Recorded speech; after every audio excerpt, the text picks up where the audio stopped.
It was back in 2013. Mario doing a little bit of work for a change, and he noticed that I went back and forth with Chris Mannix, and we were talking about the 2013 draft.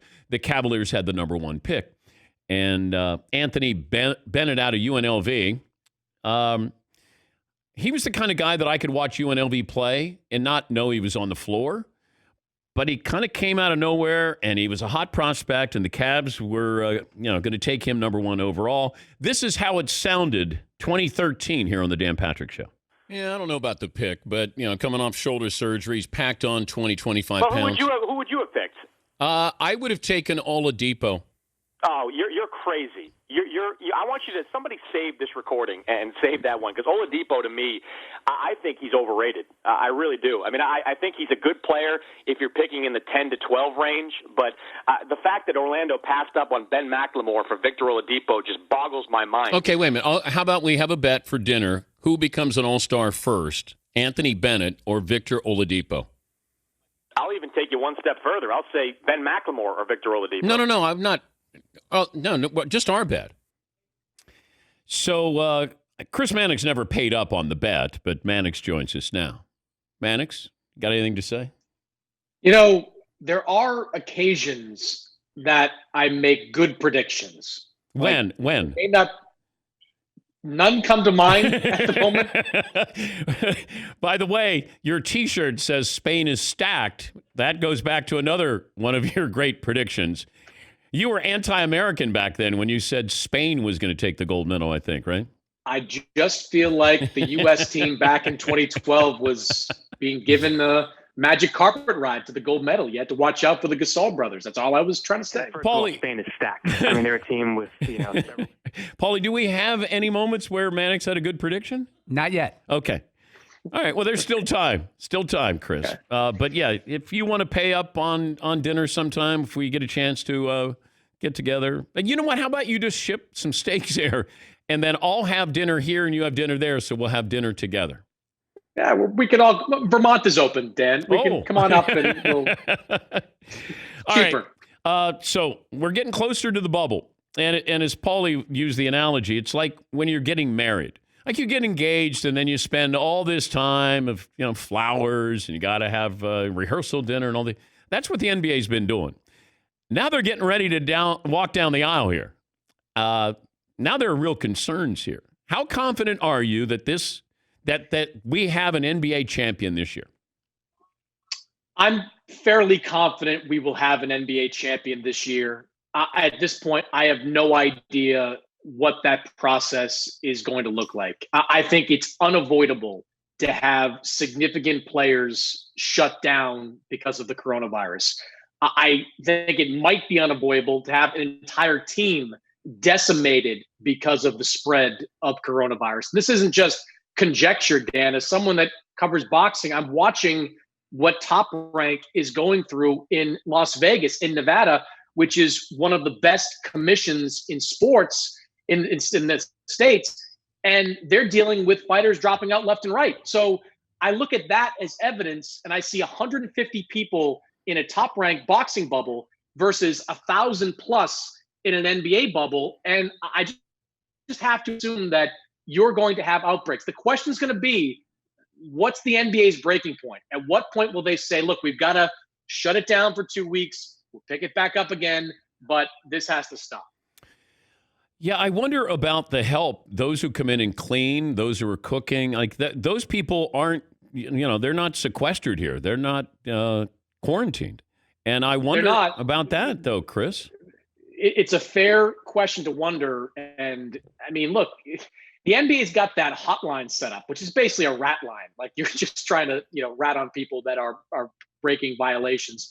That's going to happen. I mean, I just can't imagine young people abiding by quarantine rules every hour of every day. I just can't imagine that ultimately happening. So you've got to try to police that as best you can, but that's another potential entry point or possibility of having some kind of infection pass into that bubble. I have to stop calling it a bubble. It's not a bubble, not with this many people going in and out of it.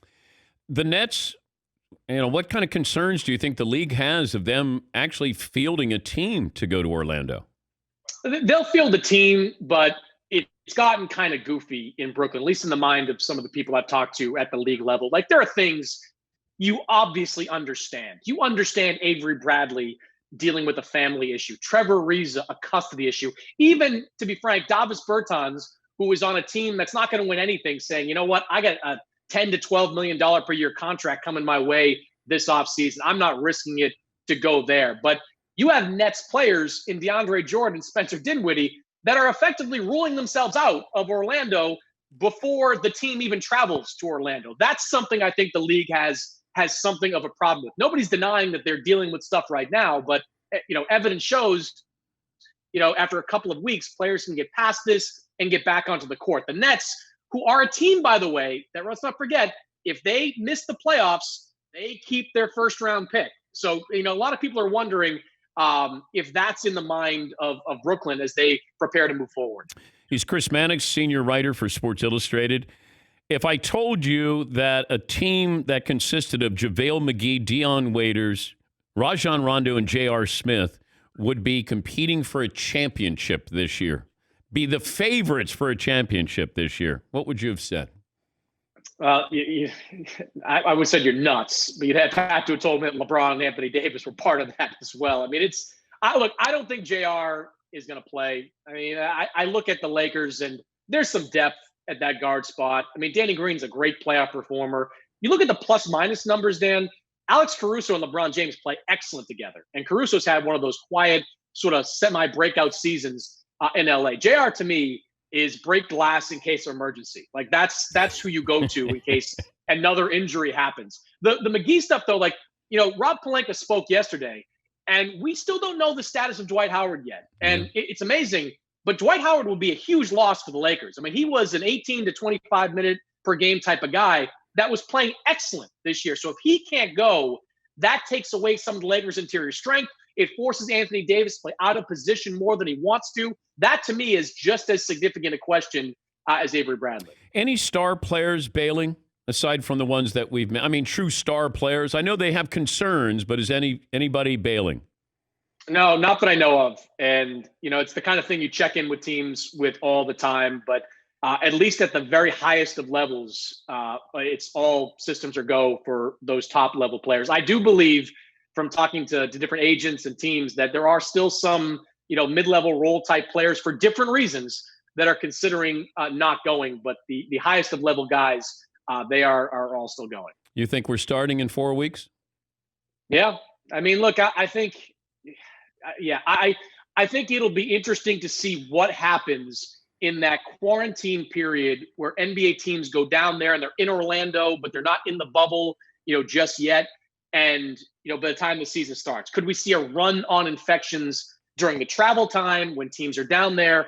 But unless there is a massive outbreak, Dan, the NBA is going to start their season. I know it's cost them a lot of money to be down there. I heard, Brian Windor say this the other day, but it is $150 million, $1.5 million per day to go down there. But they'd lose so much more if they didn't go through with this. They would have to effectively terminate their collective bargaining agreement. They'd have to start from scratch next year because of all the losses. They're almost too big to fail at this point. Thanks for being a good sport. We appreciate you giving us content. Thank you, Chris. I'm not going to be your bubble correspondent, Dan. You were too mean yesterday. How about a playoff prediction? Blazers, Sixers in the finals. Whoa. Okay. If you get one right, I'll wipe out the dinner bet. No, but you also have to go back to a previous bet where I get to host the show and you sit in Paulie's chair. Yeah, I'd sit there and not do anything. I mean, I'm that confident. I mean, Paulie does it well every day. Yeah. Mm-hmm. All right. Well, thank you, Chris. Kills it. You got it, Dan. My bubble boy. That's Chris Mannix, senior writer, Sports Illustrated, joining us. Spain is stacked.